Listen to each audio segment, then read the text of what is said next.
El Real Madrid de Xabi Alonso recuperó la materia pendiente: ganarle al Atlético de Madrid. Esto dándole una vuelta a la idea táctica, obligando al Cholo a adelantarse y sufrir a los espacios, pasando así a la final de la Supercopa. Así que hoy, en la pizarra del profe, analizamos el Real Madrid 2, Atlético Madrid 1. El partido iniciaría y antes que cualquier cosa, el Real Madrid al minuto 1 se pondría en ventaja. Y es que sí, al minuto 1 el Real Madrid se puso en ventaja. Pero podríamos decir que solamente fue un tiro libre. Pero no, aquí, aunque también es virtud de Valverde, vamos a analizar que Oblak cometió un error conceptual. Y es que si vemos, se posicionó detrás de la barrera.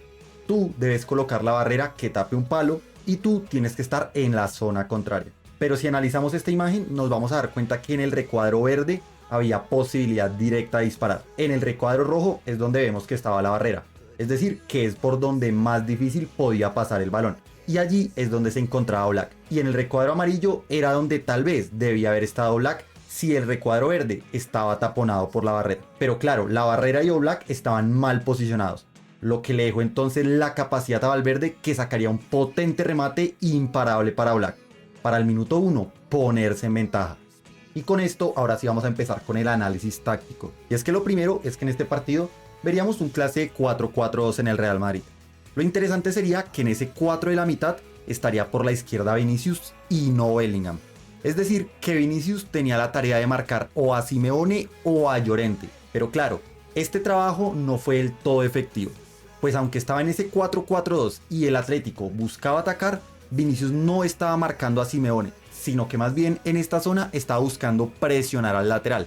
Es decir, que desde el inicio íbamos a ver esa posibilidad del duelo 1 versus 1 de Simeone contra Carreras. Y es que precisamente esto sería lo que buscaría el Atlético de Madrid. El Atlético con ese 4-4-2 iba a buscar atacar por fuera, tanto con Simeone como con Baena. Pero realmente no solamente para buscar el 1 versus 1, sino realmente para cada vez que tenían posibilidad colgar un centro hacia el área. Y es que así Sorloth iba a ser el jugador al que iban a buscar, el jugador que iba a estar siempre entre los centrales para que lo buscaran por arriba. Y esto también hacía que Julián Álvarez pudiera aparecer por los costados. Y es que cuando ese duelo individual no salía efectivo con Simeone o con Baena, Julián Álvarez se acercaba para buscar ese 2 contra 1. Y es que, como les decía, Vinicius ni Rodrigo estaban regresando bien por las bandas, pues estaban quedando adelantados, y así veíamos como el Atlético constantemente les hacía la superioridad al Real Madrid, tanto por banda derecha como por banda izquierda. Pero antes de que sigas con el video, he creado una comunidad de Telegram para ustedes totalmente gratis, en donde comparto análisis que a veces no entran en los propios videos, además de muchas más cosas que sé que les pueden interesar. Así que si te interesa, ve a la descripción. Y no siendo más, sigamos con el video. Con esto ya teníamos el juego del Atlético de Madrid, pero ahora pasemos a hablar de qué buscaba el Real Madrid. Y es que en este partido harían varias cosas diferentes. Y es que lo primero fue el posicionamiento tanto de Carreras como de Valverde. Y es que normalmente estamos acostumbrados a que Valverde se posiciona algo más adelantado. De esta manera normalmente el Real Madrid queda con 3 hombres en salida, tanto con Rüdiger, Asensio y Carreras, que tiende a quedarse atrás. Pero en este partido no veríamos esto, sino que Carreras avanzaría a su posición para atacar entre carriles, prácticamente como un lateral invertido. Y de esta manera lo que veíamos es que solamente iban a quedar 2 centrales, tanto Rüdiger como Asensio. Y de esta manera es como veíamos que estos dos iban a ser los responsables en salida del Real Madrid. Algo que no me gustó mucho, siendo sincero. Y es que ni Rüdiger ni Asensio son muy técnicos para hacer esto, y en algunas ocasiones terminaban equivocándose. Y claro, si Valverde y Carreras estaban arriba, pues los espacios llegaban a quedar para los extremos del Atlético, que para suerte para el Real Madrid no pasó, pero pudo haber pasado. Y es que lo que realmente se dio y lo que sí fue positivo fue la forma que Valverde empujaba a Baena. Y es que hay que tener en cuenta que si un lateral se queda, el extremo que lo estaba fijando, en este caso Baena, lo iba a poder seguir. Es decir, que podíamos ver esa presión adelantada del Atlético. Y teniendo en cuenta que el Atlético iba perdiendo, esto se podía dar. Pero a la hora de que Valverde empujaba la línea, arrastraba a Baena, por lo que entonces se generaba algo más de espacio para los centrales. Pero es que realmente esta forma de salida era inconsistente, pues en algunos momentos funcionaba y en otros, cuando perdían el balón arriba, quedaban mal parados.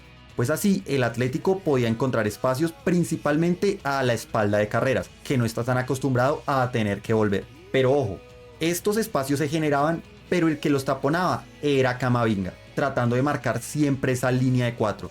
De esta manera, Camavinga en algunos momentos parecía el lateral izquierdo, Valverde retrocedía y así el Atlético no podía transicionar con tanta libertad como les gustaría. Ahora, sobre el minuto 30 más o menos, el Real Madrid estaba dominando el partido. Y en gran parte tenemos que hablar también del buen trabajo que estaba haciendo Bellingham, que en teoría jugó como un jugador totalmente libre en el primer tiempo. Este se acercaba en la salida de balón, este flotaba por la izquierda, aparecía por derecha y en algunos momentos ayudaba a Gonzalo, siendo un jugador que recuperó balones, filtró balones y también participó mucho en el juego del Madrid, siendo un muy buen primer tiempo para este. Cosa contraria que Rodrigo, que en este primer tiempo no se vería tan bien. Y es que aunque este jugó por derecha, en donde más apareció fue por la banda izquierda, dejando así al Real Madrid desequilibrado. Algo que ya muchas veces he explicado.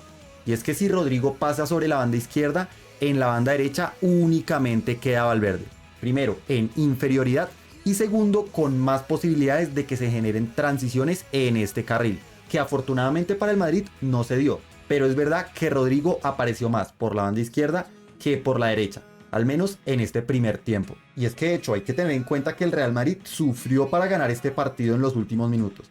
Y es que sobre el minuto 30 Rodrigo casi liquida el partido, hizo una jugada magnífica, pero remató a las manos del portero. Una jugada que hubiera cambiado el partido. Pero también quiero hablar de Gonzalo, que en este partido lo hizo muy bien. Aunque no logró anotar, hizo un partido muy completo. Y es que primero se posicionó normal entre los centrales. Y fue gracias a que ancló a los centrales que Bellingham podía flotar en todos los espacios. Pero también el buen trabajo de Gonzalo fue sin balón, pues este recuperó demasiados balones, aportando en defensa. Algo que Vinicius y Rodrigo no hicieron. Y cuando está Mbappé se le critica esto. En cambio, Gonzalo sin balón aportó mucho en este partido. Así entonces, como les venía contando, el Real Madrid dominó los primeros 30 minutos de juego. Pero después de los 30, el Atlético tuvo varias ocasiones o que perdonaban o que Courtois atajaba. Pero es verdad que para finalizar el primer tiempo, el partido estaba más decantado para el Atlético. Ahora, llegaríamos al segundo tiempo en donde el Cholo haría un cambio. Ingresaría a Lenormand, quedando en una línea de 3 y tratando de dar la amplitud tanto con Ruggeri como con Simeone y Llorente, que a veces aparecía por dentro y a veces por fuera.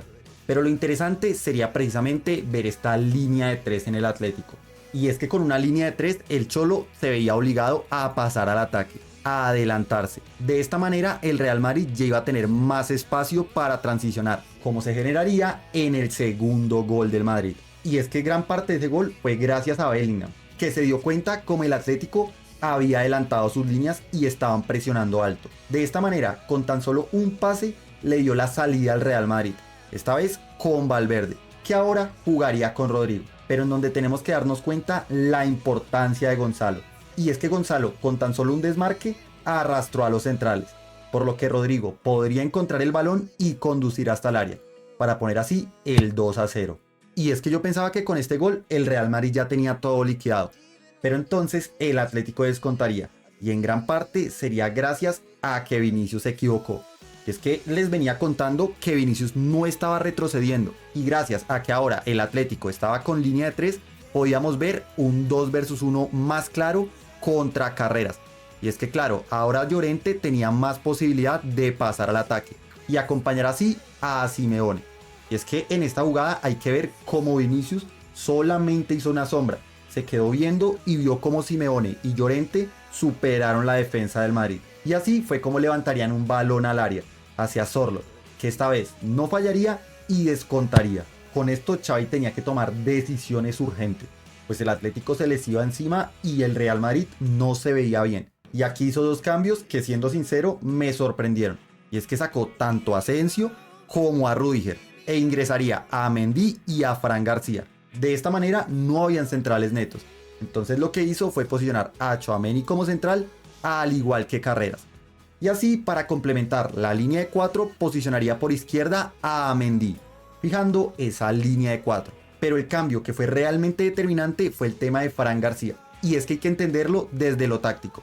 Como les contaba, estaban sufriendo el 2 versus 1 por esta banda y Vinicius no estaba regresando.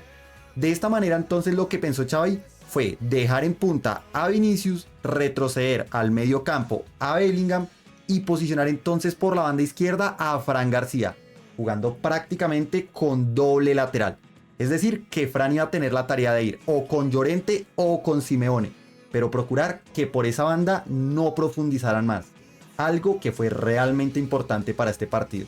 Y es que aunque en los últimos minutos el Atlético se metió en el área del Madrid y casi empata al 95, el Real Madrid clasificó a la final de la Supercopa. En un partido entonces donde se invirtieron los papeles. Sabemos que el Atlético es un equipo que busca defenderse y cuando anota el primer gol es muy difícil de sobrepasar. Pero en este partido, con ese gol tempranero de Valverde, la idea de partido del Atlético se rompió. Y es que así el Real Madrid pasó a replegarse algo más, que aunque no fue totalmente efectivo, le cambió la idea al equipo del Cholo. Y después, con esos cambios donde propuso un doble lateral, Xabi Alonso hizo que el Atlético no lograra remar contra el resultado. De esta manera, el Real Madrid se mete en la final contra el Barcelona, en un partido en donde el Real Madrid es verdad que viene de menos a más, pues en los dos partidos de este 2026 lo han hecho muy bien. Pero quiero saber qué opinan ustedes de este partido, que igualmente es verdad que estuvo abierto hasta el último segundo. Entonces quiero leerlos por allá abajo.